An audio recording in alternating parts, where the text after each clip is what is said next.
Hey yo, hammaga salom, siz bilan oilaviy kanal Rizif Movies. Bugun biz yana bir fantastik The Electric State, ya'ni Elektr shahar nomli filmni qisqacha sharhlab beramiz. Kinoni boshlashdan oldin mehnatimizni qadrlab videoga like bosing, chunki kino juda qiziqarli. Va kanalimizga obuna bo'ling. Hayotgancha filmni to'liq versiyasini Telegram kanalimizdan tomosha qilishingiz mumkin. Yaxshilab o'rnashib oling, tayyor bo'lsangiz qani boshladik. 1990-yilda Kristofer maktabdagi barcha o'qituvchilarni hayratga soladi. U bor yo'g'i bir necha soatda Einstein 3 kun davomida yechgan testni yechadi. Opasi Michel uni kollejga erta kirishi mumkinligini aytadi, lekin Kristofer hali bunga tayyor emas deb o'ylardi. Maktabdan chiqayotganida bir askar uning futbolkasidagi multfilm robotini ko'rib, urush yaqinlashayotganini eslatib tanbeh beradi. Bu robot mashhur Cosmo multfilmining qahramoni edi. Ammo mamlakatda robotlarga qarshi kayfiyat kuchayib, natijada multfilm efirdan olib tashlanadi.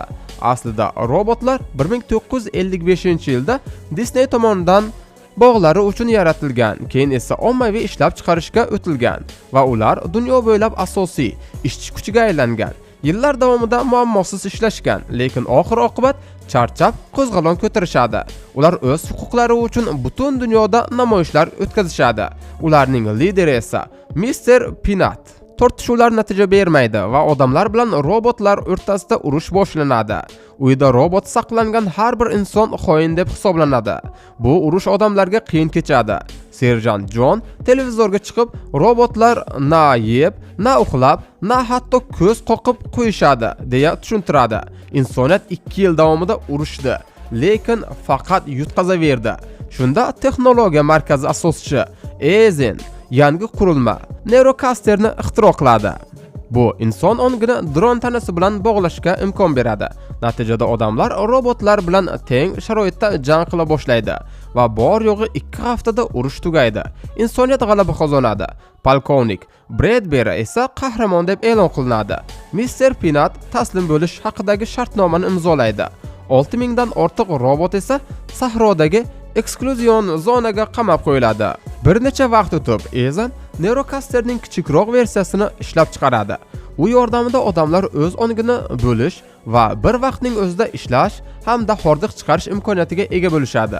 1994-yilda Michel uyida uyg'onadi. Kuzatuv moslamasini yechishga urinayotgan paytda Ted Neurocaster orqali xonaga bostirib kiradi.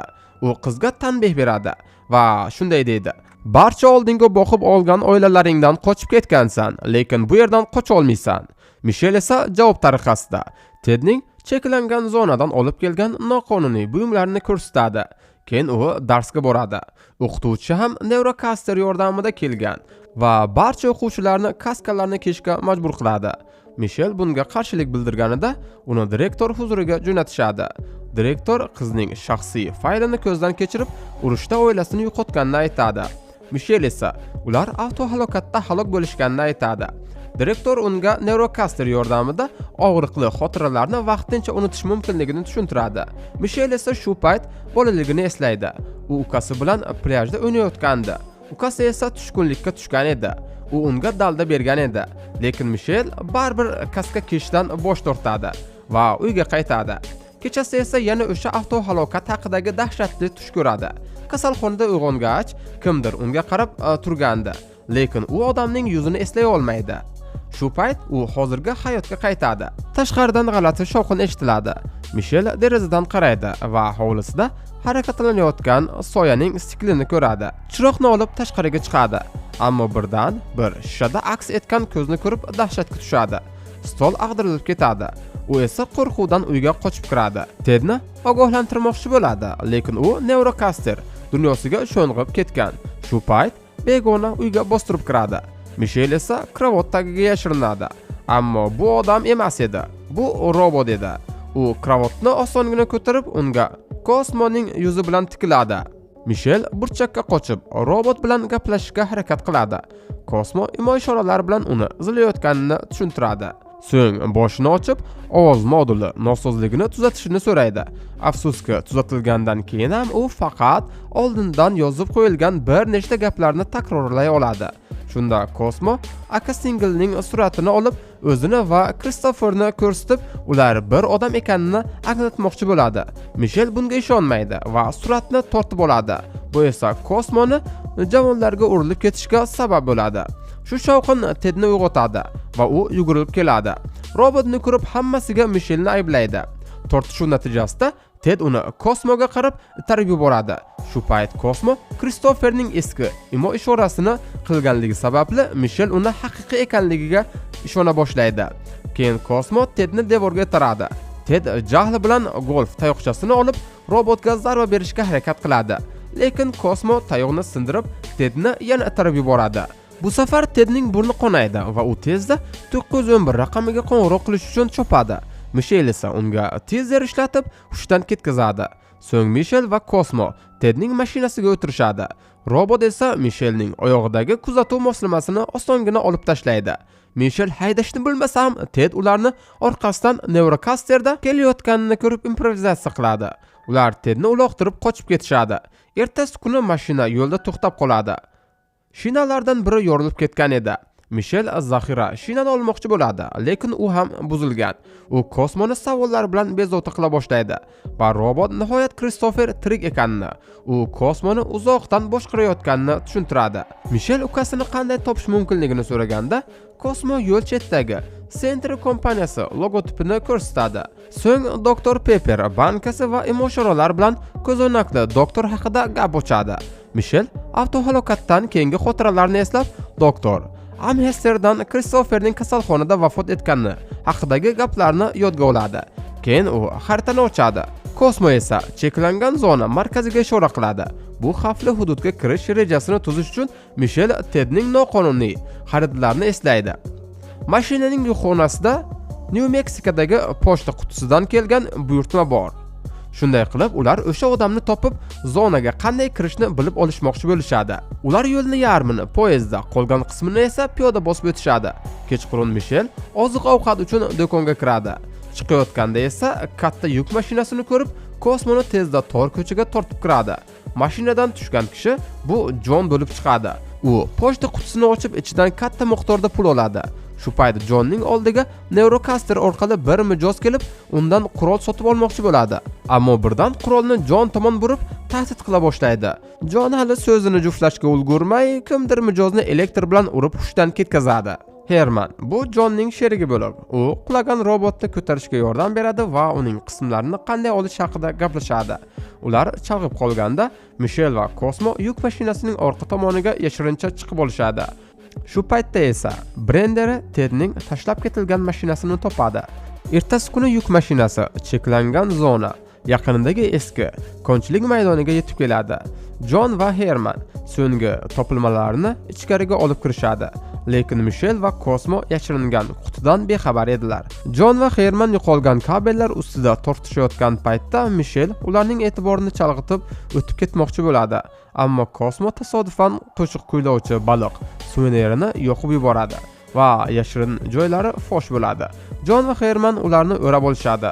Lekin Mishel faqat cheklangan zonaga yo'l ko'rsatadigan kishini izlayotganini tushuntiradi. Shu payt lift yuqoriga ko'tariladi va Jon kimdir ularni kuzatayotganini tushunadi. Hammasi yashirinishadi. Lift qaytib tushgach, undan Brenderi chiqadi va bu joy endi robotlarni o'chirish kuchlari nazorati ostida ekanligini e'lon qiladi. U Jon va Misheldan qo'llarini ko'tarib chiqishni talab qiladi. Jon Mishelni singlisi deb ko'rsatmoqchi bo'ladi, lekin Brenderi uni tanib hibsga olishni e'lon qiladi. Herman Brenberini elektr nurlari bilan urishga harakat qiladi, ammo Brenberi Jondan qalqon sifatida foydalanib hujumni qaytaradi. Keyin u otishma boshlaydi. Xonani qattiq vayron qiladi va hamma yana yashirinishga majbur bo'ladi. Brenberi robotlarni burchakka siqqanida Mishel yong'in o'chirgich bilan uni qo'liga zarba beradi. Ammo Brenberi uni tortib olib yo'q qiladi. Xona tutun bilan to'ladi va Mishel chapak chalib chiroqni o'chiradi. To'satdan baliq suvenirlar yana kuylay boshlaydi va bu esa Brenberini chalg'itadi va Jon uni ortidan otib tashlaydi. Biroq o'q Neurocaster tanasiga zarar yetkazmaydi va Bremberi tezda Jonning qurolini yo'q qiladi hamda uning bo'g'zidan ushlab oladi. Mishel va Kosmo uni qutqarish uchun taslim bo'lishadi. Bremberi ularni oldinga yurishga majbur qiladi va Kosmoni yo'q qilish kerakligini tushuntiradi.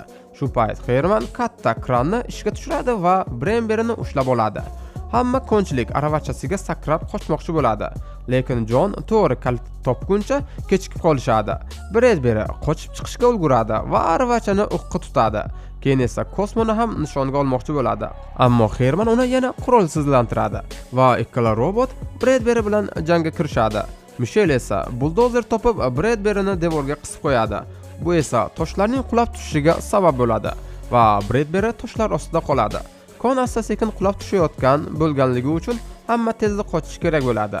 Jon uyning vayron bo'layotganini ko'rib jahli chiqadi va hammasiga Mishelni ayblaydi. Biroq atrofda g'alati tovushlar eshitiladi va guruh yashirinish uchun g'orga qochishadi. U yerda eskirib ketgan robotlar o'zlarini ta'mirlash uchun ehtiyot qismlar qidirmoqda. Jon imkoniyat topib, ulardan birini yo'q qiladi va yashirin garajiga o'tadi. U yerda eski furgon va Herman uchun maxsus ulkan zirhli kostyum bor edi. Ko'p bahslashgandan keyin Mishel Jonni yordam berishga ko'ndiradi. Birozdan so'ng Mishel, Jon va Kosmo furgonga chiqishadi. Herman esa maxsus kostyumda ularni ko'tarib yuradi. Ular nihoyat cheklangan zona ichiga kirishadi va Mishel yerda yotgan vayron bo'lgan robotlarni ko'radi. Safar davomida Jon Herman bilan qanday tanishgani haqida hikoya qiladi. Urush paytida Jonning guruhi dushmanlar tomonidan qurshab olinadi. Robotlar odatda ularni o'ldirish kerak edi, lekin Herman Jonning yig'layotganini ko'rib, unga shafqat qiladi va hayotini saqlab qoladi. Bir necha kundan keyin Sentredronlari Jon va Hermanni topib, ularni yaxshi ekaniga ishonmaydi. Shuning uchun ular Jon saqlash uchun qochib ketishadi. Shu paytda Ethan onasining xotirasini Neurocaster orqali ko'rayotgan edi, lekin qurilma nosozlik qiladi. U olimlarga baqirib, nima bo'layotganini so'raydi. Ular esa Kristofer qochib ketganini aytishadi. Agar uni juma kunigacha topishmasa, butun kompaniya qulashini bildirishadi. Ethan oxir-oqibat virtual olamda Bredberi bilan uchrashadi. U Kosmo Bredberining ovi ro'yxatda ekanligini bilardi va unga shartnoma taklif qiladi. Kosmoni hukumatga emas, balki to'g'ridan-to'g'ri uning kompaniyasiga topshirish kerak edi. Shu bilan birga Bredberining Neurocasteri yana faollashadi. Guruh shaharda tashlandiq savdo markaziga kirib, ovqat topish haqida bahslashayotgandi. To'satdan bir robot ularga muzlatkich uloqtiradi va mashinaning old oynasi sindiriladi. Herman qochishga urinadi, lekin dushman yana narsa uloqtirib uni yiqitadi. U ag'anab ketadi va robotlar ularni tutib savdo markaziga olib ketishadi. Ichkarida butun robotlar jamiyati bor edi. Xizmatkorlar, uy jihozlari va hattoki derazadan qarab turgan ulkan robot ham. Mr. Pino ularni asirga olganidan kechirim so'raydi va ularni xavfli talonchilar deb o'ylashganini tushuntiradi. Mishel unga vaziyatni tushuntirgach, Pino doktor Amherst bu yerga kelganini aytadi, lekin darrov haydab yuborganligi sababli u hozir qayerdaligini bilmas edi. Mishel darhol yo'lga chiqmoqchi bo'ladi, lekin Jon kechasi yurish xavfli ekanligini aytib, uni tonggacha kutishga ko'ndiradi. O'sha kecha Mishel Kristofer bilan o'tgan so'nggi Rojdestvoni eslab ko'z yosh to'kadi. Kosmo uni yupatib, bolaligida ko'rgan multfilmni qo'yib beradi. Tez orada boshqa robotlar ham qo'shilib, kino kechasi boshlanib ketadi. Pino esa buni sezib qoladi. Barcha uxlab yotganida to'satdan bir pochta roboti kelib, Kristoferni so'raydi. Kosmo qo'lini ko'taradi va robot unga Amherstdan kelgan xatni beradi. Unga manzil va men seni kutaman degan yozuv bor edi, lekin bu joy xavfli hududda edi. Shuning uchun reja kerak edi. Pino ularga jang qilishni o'rgatuvchi, lekin biroz nosoz robotni tanishtiradi. Jon uni ortiqcha yuk deb o'ylaydi, lekin robot beysbol to'plarni dahshatli tezlikda otib, barchani hayratga qoldiradi. Ertasi kuni Bredberi savdo markazini kuzatib, guruhning Pino mashinasida ketayotganini ko'radi. Butun kun yo'l yurishadi va tunda nihoyat manzilga, tashlandiq attraksion parkiga yetib kelishadi. Mishel yortilgan bir joyni ko'rib, kimdir borligini taxmin qiladi, lekin to'satdan ulkan masxaraboz boshi yo'qiladi va dahshatli robotlar paydo bo'ladi. Guruh o'q yog'dirib qochishga tushadi. Pino ularga gapirishga harakat qiladi, lekin bu yirtqich robotlar faqat g'uvillashni bilardi. Shunday qilib yana bir sargardonlik va qochish boshlanadi. Nega kino sharhlar, qo'rqinchli animatsiyalar va Arnoldning sarguzashtlari kam chiqayotganini bilmoqchimisiz? Bo'lmasa eshitib oling. Buni shirin olma ekan. O'zbekcha kontentlarga YouTube pul bermasdi. Shu sabab biz Amerikan kanallarni yurg'azib, bir videodan hattoki $500 gacha daromad olyapmiz. Eng zo'r tomoni, umringizni oxirigacha bu videolar sizga soqqa to'laydi. Mayda Amerikan kanallar sizga oyiga $300 dan $500 gacha daromad olib keladi. Lekin 10 ta bo'lsa-chi, kalkulyatorga solib ko'ring. Buni siz ham qila olasiz. Nima kerak deysizmi? Oddiy telefon bo'lsa bas. Ingliz tilini esa bilish shart emas. Shunchaki bizning Telegram kanalimizga o'ting, tekin darslarni va YouTube'da kanal yurg'azib, soqqa bosishni o'rganing. Guruh yoritilgan binoga yetib boradi, ammo eshiklar soxta ekanini tushunishadi. Robotlar tobora yaqinlashmoqda va ular nima qilishni bilishmasdi. To'satdan bog'ning boshqa joylarida chiroqlar yonib, kolonkalarda musiqa yangraydi. Hatto bir nechta haykallardan olov otiladi. Robotlar qo'rqib ortiga chekinishadi. Ammo shu payt yer ostiga ochiladigan tuzoq eshik faollashib, hammani sirli tunnelga tushirib yuboradi. Yer ostidagi xonada nihoyat ular doktor Amherstni topishadi. U Kosmoning qo'lidagi xatni ko'radi. Mishel darhol Kristofer haqida so'raydi. Doktor Kristofer Seattledagi Sentry laboratoriyasida ekanligini aytadi. Halokatdan so'ng u oddiy tekshiruvdan o'tkazilgan. Ammo MRI apparati uning maxsus ekanini aniqlagan. U urushni yutish uchun aynan kerak bo'lgan shaxs bo'lganligi uchun Sentry uni olib ketgan va Amherst esa Mishelga yolg'on gapirib uni o'lik deb ishontirishga majbur qilgan. Amherst kompyuterda bir eksperiment videosini ko'rsatadi. Kristofer komada bo'lgan va bu holat doimiy deb o'ylashgan. Shuning uchun uni Neurocaster tarmog'iga ulashgan. Doktor bu ishdan farqlanmasa ham dunyoni qutqarish uchun zarur deb hisoblaydi. Aks holda Kristofer shunchaki o'rnida yotib vafot etgan bo'lardi. Tajribaning 13-oyida Kristofer uyg'ongan, ammo Ethan uni o'chirib qo'yishga ruxsat bermagan va agar doktor bunga uringan bo'lsa, uni o'ldirish bilan tahdid qilgan. Shunday qilib doktor qochishga majbur bo'lgan, lekin ketishdan oldin Kristoferga tashqi dunyo bilan ozgina aloqa o'rnatib bergan va uni robotlar orasida yangi oila topishi uchun savdo markazi manzilini bergan. Mishel achchiq ohangda Kristofer allaqachon oilaga ega bo'lganini aytadi. Jon esa doktorga musht tushiradi. Shu payt Bredberi tunnel kirish qismida paydo bo'lib, eshikni portlatadi. U ham tunnelga tushadi, lekin xonaga kirganida xona bo'sh edi. To'satdan chiroqlar o'chadi va Pino orqadan unga tashlanib, uni elektr panjaraga qisib qo'yadi. Bredberining Neurocasteri qisqa tutashuvga uchraydi. U qurolni tushirib yuboradi, lekin Pino uni itarib yuborganida qurolni qayta qo'lga oladi. Jang boshlanadi. Pino hassasidan yashirin qilich chiqaradi, ammo Bredberi kuchliroq chiqib, uni osongina yengadi. Bu vaqtda guruh yashirincha chiqib ketishga urinayotgan edi, lekin harbiy Neurocasterlar havoda paydo bo'lib, ularni qurshab olishadi. Ularni taslim bo'lishlarini talab qilishadi. Lekin kutilmaganda o'quv roboti beysbol to'plarini shu qadar kuch bilan otadiki, ba'zi askarlarning dubulg'alarini tushirib yuboradi. Buni kuzatayotgan Ethan barcha dushmanlarni yo'q qilish hisobiga bo'lsa ham Kosmoni tirik qo'lga olishni buyuradi. Kosmo bir to'p uloqtirib askarni chalg'itadi. Shu payt Mishel orqasidan paydo bo'lib uni mo'ljalga oladi. Askarning dvigateli ishdan chiqib, u shiftga urilib qulab tushadi. Ikkinchi askar Mishelni ushlamoqchi bo'lganida doktor Achkarik uni otib tashlaydi va ularga chiqish yo'lini bilishini aytadi. Jon va robotlar esa improvizatsiya qilingan qurollar bilan jang qilib, qolgan askarlarni birin-ketin yengishadi. Yer ostidagi xonada Bredberi Pino shlyapasini uloqtirib, unga tahdid qiladi. U kelishuvni buzdi va endi oilasiga nima bo'lishi faqat uning aybi. Shu vaqtda Sentry askarlari savdo markaziga bostirib kiradi. Bredberi esa parkda attraksionlarga qarata o't ochib, atrofni vayron qilishga tushadi. Doktor Achkarik bu imkoniyatdan foydalanib guruhga qochishni buyuradi va jasorat bilan Bredberiga qarshi chiqadi. Bredberi yana bir odamni o'ldirishga ikkilanayotgan paytda Ethan Neurocaster orqali nazoratni qo'lga olib, doktor Achkarikni o'zi otib tashlaydi. Doktor yiqilib, metall quvurga sanchilib jon beradi. Bu hodisa Bredberining vijdonini titratib, uning yo'l qo'ygan xatolari haqida o'ylashga sabab bo'ladi. Mishel va Kosmo qochishga harakat qilishadi, lekin askarlar tomonidan o'rab olinadilar. Ulardan biri Michelni ushlab turadi, boshqasi esa Kosmoni ko'tarib uchib ketadi.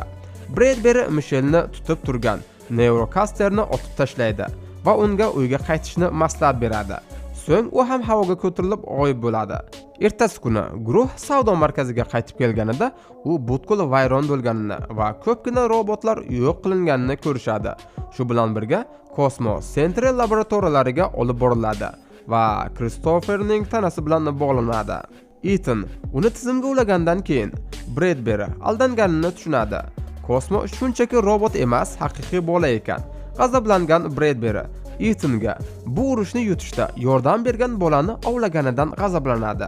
Ethan esa oldinga siljish uchun qurbonlik zarur ekanligini ta'kidlaydi. Bu orada Michel doktor Ashkarikning kompyuterini tekshiradi va unda cheklangan zonadan chiqish kodlari hamda Seattle'dagi laboratoriyaning joylashuvi borligini bilib oladi. Eng qizig'i, agar Christopherni tarmoqdan uzib tashlasa, butun Neurocaster tizimi va Sentry kompaniyasi ishdan chiqadi. Pino dastlab urushga aralashishni istamaydi, chunki u tinchlik kelishuvini imzolagan. Lekin Michel unga savdo markaziga qilingan hujum va kelishuvning buzilganini tushuntirib, uni ishontiradi. Guruh bir necha tashlandiq yuk mashinalardan foydalanib, cho'ldan Seattle'ga yo'l oladi. Herman yangi ulkan zirhli kostyum topib, Sentry laboratoriyalariga tosh va avtomobillar uloqtira boshlaydi. Ethan zudlik bilan askarlarni yuboradi. Shunda Herman va John ularni o'z ortlariga ergashtirib, Michel va doktor Ashkarikning kompyuteriga binoga yashirincha kirish imkoniyatini yaratishadi. John askarlariga qarata o't ochadi. Herman esa ularni katta qo'li bilan maydalaydi. Biroq bir Neurocaster o'zini portlatib, Hermanning zirhini ishdan chiqaradi. Askar Johnni yerga qulatganida Herman o'zining zirhi ichida yashirin ikkinchi kichik zirhi borligini biladi va do'stini qutqaradi. Endi butun omon qolgan robotlar ham jangga qo'shiladi. Bradbury bularning barchasini kameralar orqali kuzatib turadi. Bu orada Ethan ofisga shoshilib borib, maxsus Neurocaster bosh kiyimini kiyadi. U shaxsan jang maydoniga chiqib, ko'plab robotlarni yo'q qilishga muvaffaq bo'ladi. Michel laboratoriyada Christopherni hali tirik ekanini biladi, lekin u bilan gaplashish uchun Neurocasterga ulanishi kerak. Shu payt Bradbury tashqariga chiqib, Pinoga Ethanning qayerda ekanligini aytadi. Men nihoyat robotlar orasida insoniy xulqqa ega robotni topdim, deydi. U va urushdan butkul voz kechadi. Neurocasterga ulangan Michel so'nggi Rojdestvoda ukasi bilan bo'lgan xotirasida paydo bo'ladi. U Christopherni qutqarishni aytadi, ammo Christopher bu tanasida yashashni davom ettira olmasligini tushuntiradi. U baribir o'lgan ekanligini, shuning uchun uni tizimdan uzishni so'raydi. Bu orada Ethan Hermanning so'nggi zirhini ham yo'q qiladi. Kichkina robotning o'zi ham jiddiy jarohatlanadi. John unga yordamga shoshiladi, lekin kech bo'lgan edi. Pino Ethanni topadi va unga tinchlik kelishuvini qayta ko'rib chiqishni istayotganini aytadi. Laboratoriyada Michel Christopherni uzishga qo'li bormaydi, chunki uni yana yo'qotishni xohlamasdi. Lekin Christopher, men yillar davomida hech narsa sezmadim. Meni qutqarib bo'lmaydi, lekin do'stlaringga yordam bera olasan, deydi. Uzoq ko'z yoshlar ichida Michel oxirgi marta ukasi bilan vidolashadi va uni uzib qo'yadi. Shu zahoti barcha Neurocasterlar ishdan chiqadi va robotlar g'alabani nishonlashadi. John esa Hermanning o'limidan qayg'uga botadi. Biroq kutilmaganda uning boshi ochilib, ichidan kichik robot chiqadi. Butun dunyo bo'ylab kompyuter tizimlari ishdan chiqadi. Yangiliklarda Sentry kompaniyasining bolalar ustidan tajriba o'tkazgani fosh qilinadi va Ethan hibsga olinadi. Odamlar cheklangan hududni bekor qilishni talab qila boshlashadi. Cho'lda John va robotlar Michelga video yaratishda yordam berishadi. U odamlarni shlemlarni olib tashlashga va real hayotni qayta his qilishga chaqiradi. Bu vaqtda axlat qutisiga uloqtirilgan Cosmoning boshi birdaniga qimirlab ketadi va film shu joyida poyoniga yetadi. Yana o'sha gap, video yoqqan bo'lsa like bosing, kanalimizga obuna bo'ling. Bundan-da qiziqarli kinolar sharhini o'tkazib yubormaslik uchun qo'ng'iroqchani faollashtiring. Xayr ko'rganda ko'rishguncha sog' va salomat bo'ling.